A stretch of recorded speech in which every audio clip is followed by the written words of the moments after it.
cargo is carried under a bill of lading. As is almost inevitable, the bill of lading is governed by or subject to either the Hague or the Hague-Visby Rules.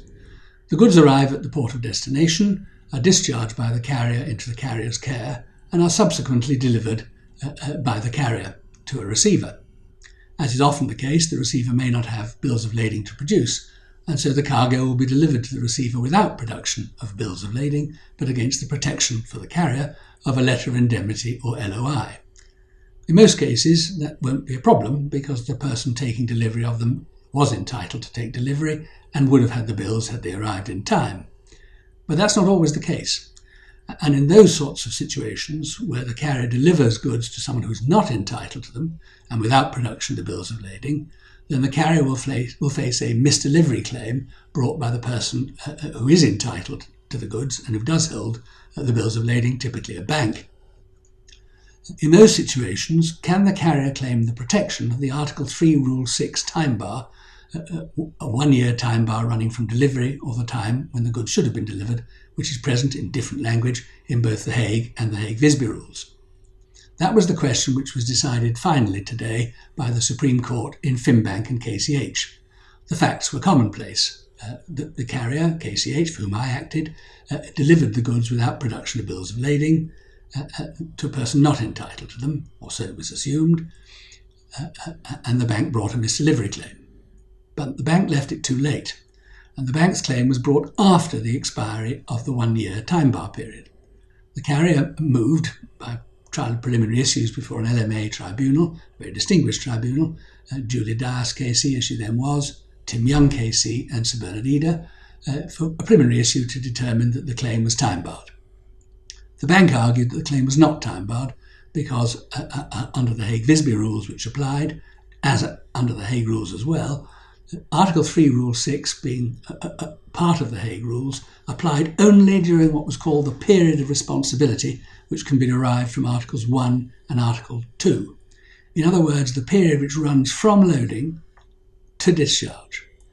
After discharge, the Hague Rules cease to apply, and in those circumstances, Article 3 Rule 6 ceases to apply and cannot apply to liabilities which are incurred by the carrier to the bill of lading holder after discharge. Therefore, misdelivery, which occurs after discharge, was not a claim to which Article 3 Rule 6 could apply, and the claim was not time-barred. The arbitrators disagreed and held that whatever the position was under the Hague or Hague-Visby Rules, Article 3 Rule 6 applied up to and including delivery, and therefore after discharge. The Commercial Court, Sir William Blair, in dismissing the bank's Section 69 appeal, agreed with the arbitrators. Things got a little more interesting in the Court of Appeal because the Court of Appeal took a split regime approach. The bank's argument in relation to Article 3 Rule 6 of the Hague Rules was accepted.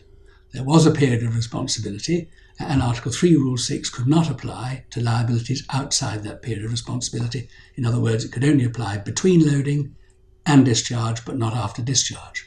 The Court of Appeal, in colourful language, held that to construe Article 3 Rule 6 as applying after discharge would be to make it a cuckoo in what they described as the Hague Rules nest. But in relation to the Hague-Visby Rules, because the language of Article 3 Rule 6 had been substantially changed by the Brussels Protocol, and in the light of the travaux preparatoires for the change in the rule, they held that the Article 3 Rule 6 of the Hague-Visby Rules was wider and would apply to misdelivery occurring after discharge. Therefore, the bank's claim, because the bills of lading were governed by the Hague-Visby Rules, was time-barred. A result which caused some comment, the difference in regime between the Hague and the Hague-Visby Rules. The bank appealed to the Supreme Court, and the Supreme Court dismissed their appeal today. The Supreme Court started by construing the Hague Rules and held that Article 3 Rule 6 of the Hague Rules applied up to and including delivery and was not ended, as it were, after discharge. It did so for essentially 3 reasons. First of all, the language of Article 3 Rule 6 is very wide. Secondly, the purpose of Article 3 Rule 6 would not be well served by an approach which took fine distinctions about when discharge started and when discharge ended. and Article 3, Rule 6 alone in the rules refers to delivery and not discharge. And thirdly, in relation to the period of responsibility, the Supreme Court held that one could tell that there were other rules in the Hague Rules which were outside the discharge, loading, discharge periods. For example, in Article 3 itself, Article 3.3 deals with the situation of receipt of goods, i.e. before loading, and Article 3, Rule 6, in the paragraphs which immediately precede the time bar, are dealing with operations and responsibilities and duties between discharge and delivery.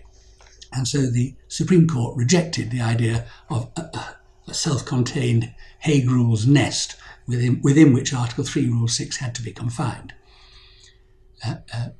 Other authorities in Malaysia and Australia relied upon by the bank were rejected as being of no assistance and not establishing an international consensus to the contrary. And therefore, the Supreme Court did not have to say very much about the Hague-Visby Rules, but stressed that the width of language in the Hague-Visby Rules and the intention of the drafters was, as the Court of Appeal had held it to be, sufficient to make it also apply up to and including delivery. So welcome clarity on Article 3, Rule 6, and a decision which is far-reaching. The Court, paragraph 107 of its judgment, in the speech of Lord Hamblin, makes it clear that Article 3, Rule 6 applies to all liabilities incurred by the carrier, up to and including the time of delivery. So, for example, cargo damage, which occurs while the goods are still in the carrier's custody after discharge but before delivery. The Court also referred to the fact that, and cited earlier cases, that therefore the Article 3, Rule 6 time bar could also apply to liabilities incurred before loading, provided they were incurred in relation to goods with which to which there was a sufficient nexus for the goods to be carried or having been carried.